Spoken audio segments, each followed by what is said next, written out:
In today's video, we are going to go over step by step how an LC oscillating circuit functions. Now, before we do that, please don't forget to subscribe to my channel, Step by Step Science. Get all my excellent physics, chemistry, and math videos. When I look at my YouTube analytics, I see that more than 90% of the people who watch my videos have not subscribed. Please subscribe, click the notifications bell so you don't miss anything.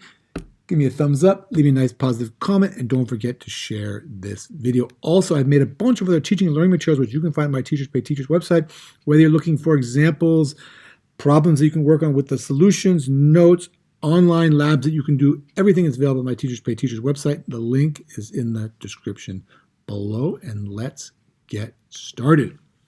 Okay, the first thing I'm going to do is go over the components that make up an LC oscillating circuit, and then we'll go over everything step by step and about how it functions.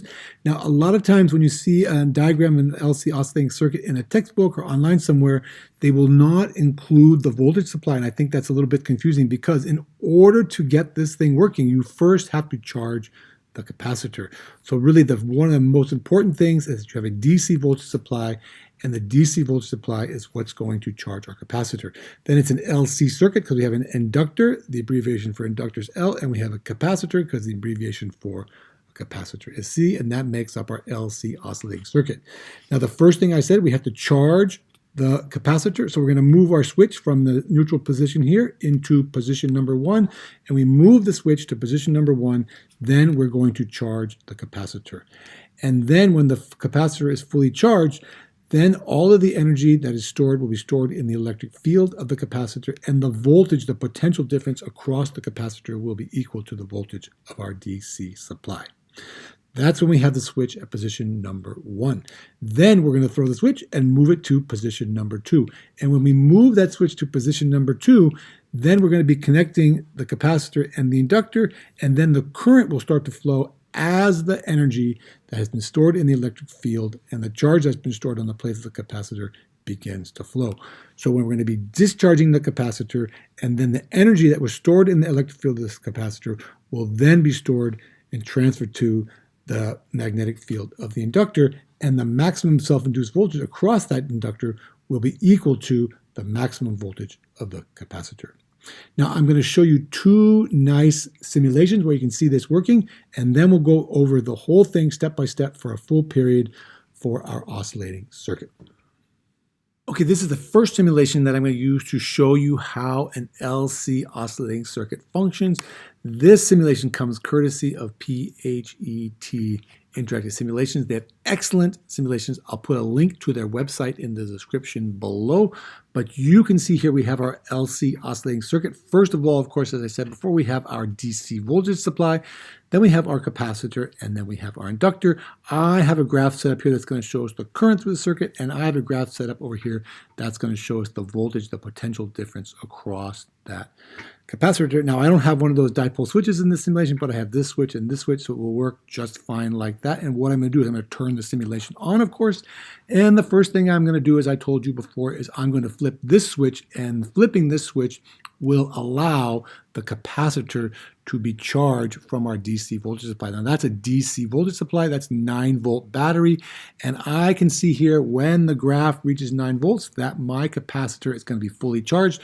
All the energy is stored in the electric field of the capacitor. The charge is stored on the plates of the capacitor. Now what I want to do is I want to discharge that energy, discharge that current through my inductor, and set up my LC oscillating circuit. So first thing I'm going to do is open this switch just like that, and then I'm going to close this switch. And when I close this switch, you will notice that the current begins to flow because the charge and the energy is being discharged from our capacitor to our inductor. The energy from the electric field is being converted. The energy from the electric field of the capacitor is being converted into energy in the magnetic field of the inductor. And you can see from those graphs that that current and those voltages and that voltage are oscillating back and forth over time. And you get set up those nice sine and cosine curves because the voltage across the capacitor and the current through the inductor are out of phase by 90 degrees.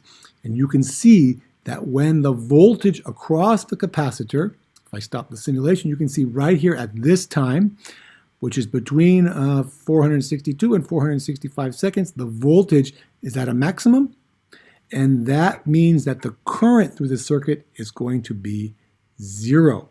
So when the voltage across the capacitor is at a maximum, the current through this circuit is 0. And if I begin to let that run again, and then you will see at some point in time, then the voltage across the capacitor is 0. And when the voltage across the capacitor is 0, then the current through the circuit is at its maximum.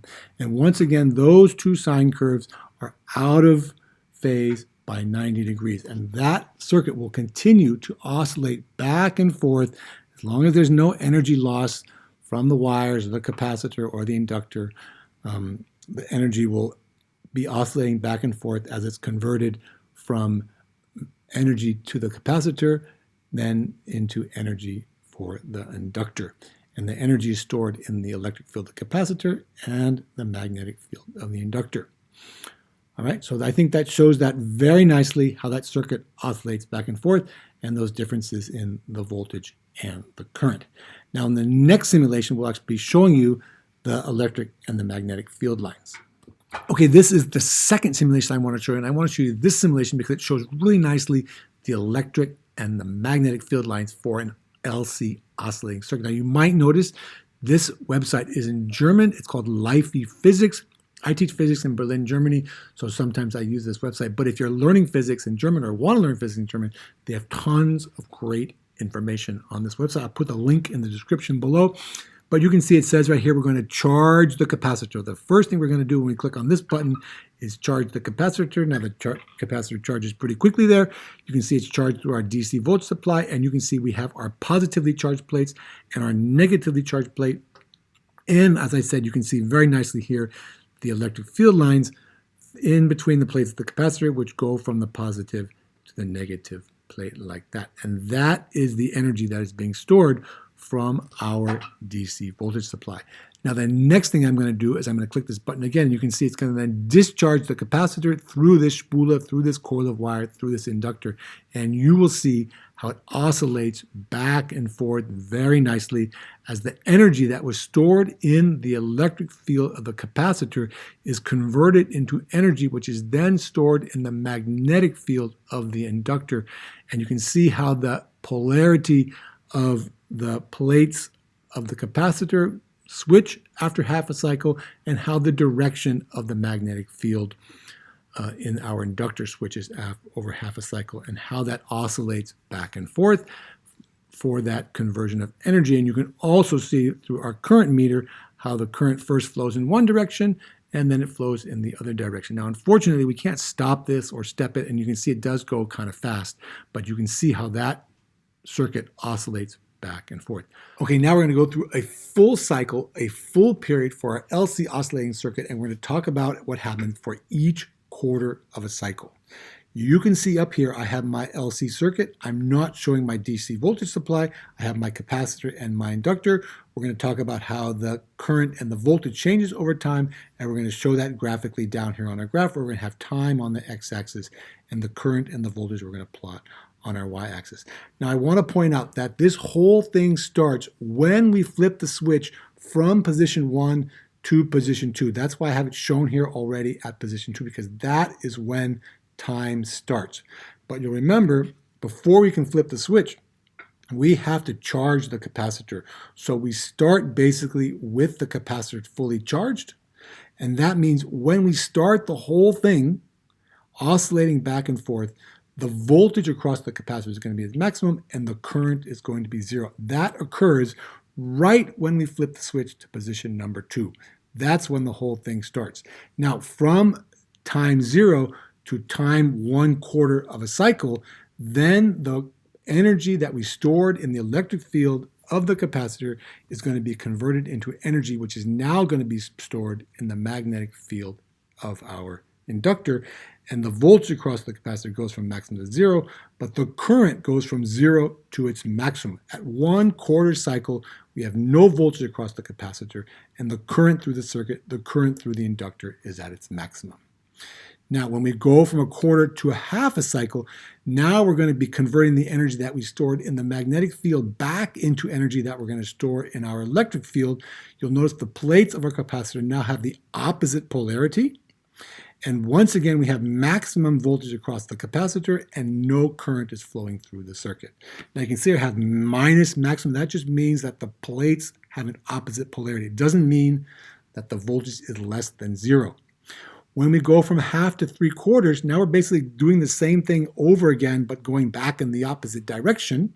Now you can see we've taken the energy that we had in the electric field, and now we're storing it in the magnetic field of the inductor. The magnetic field lines have the pointing in the opposite direction. We have no voltage across the capacitor, and we have a maximum current. And then we're going to go back to where we started through one whole cycle, one whole period, where we have all of our energy stored in the electric field of the capacitor, and there's no energy in the inductor, and the current is back to 0. You'll notice, if you remember, that the conditions we have here are the same conditions we had when we started over here. Here we have what happens over the time for the voltage and the current, and I showed that graphically. You can see that these two curves are 90 degrees out of phase. We have a cosine curve for the voltage, and we have a sine curve for the current, and those two curves are out of phase by 90 degrees. Okay, so that's what happens step by step from time 0, quarter, half, 3/4, and a full period. Now I'm going to go through and write everything down so you'll have everything you need. We started with our capacitor fully charged. We stored all the energy in the capacitor's electric field, and we can calculate the amount of energy that was stored as 1/2 C times V, that's the capacitance of the capacitor, times the voltage across the capacitor squared, and the potential difference across the capacitor is going to be equal to the voltage of the supply. Now, when we go from time 0 to 1/4, okay, then the capacitor is going to discharge, current's going to begin to flow. The current will increase slowly because there's a self-induced voltage for the coil, which doesn't like the current to change, and the capacitor will fully discharge, and when the capacitor is fully discharged, the current through the circuit, through the inductor, is at its maximum, and the energy that we stored in the capacitor is now energy stored in the magnetic field of the inductor, and we can calculate the energy stored as 1/2 Li squared. That's the inductance of the inductor times the current through the circuit squared. All right, that's from going from 0 to 1/4, and now when we go to a half of a cycle, now the magnetic field and the current in the circuit begins to decrease because we're going back to the capacitor. The current decreases slowly because of the self-induced voltage across the coil. The current continues to decrease until the capacitor is fully charged. And this time it's going to be charged with the opposite polarity that we started with. And then when we go from half to 3/4, now we're basically doing the same thing as I said before. We're going back in the opposite direction. Okay, we're swinging back in the opposite direction. If you think of a pendulum, swings out, and now we're just swinging back. Okay, now we're going to discharge the capacitor, and the current is going to begin to flow. The current increases slowly because of self-induced voltage, and the capacitor will be fully discharged. And then when we get to 3/4 of a cycle, then the current will be at its maximum, and the energy that is stored in the capacitor is now stored in the magnetic field of the inductor. And then we go back to where we started, and we have now a full cycle. When we go from 3/4 to a half, the magnetic field and the current begins to decrease. The current decreases slowly because of the self-induced voltage of the coil, and then the current will continue to decrease until the capacitor is again fully charged, but again the opposite polarity that we had at half a cycle. All right, so that is everything from the beginning all the way through one full cycle. Now, we haven't talked about one of the most important things, of course, is the calculations.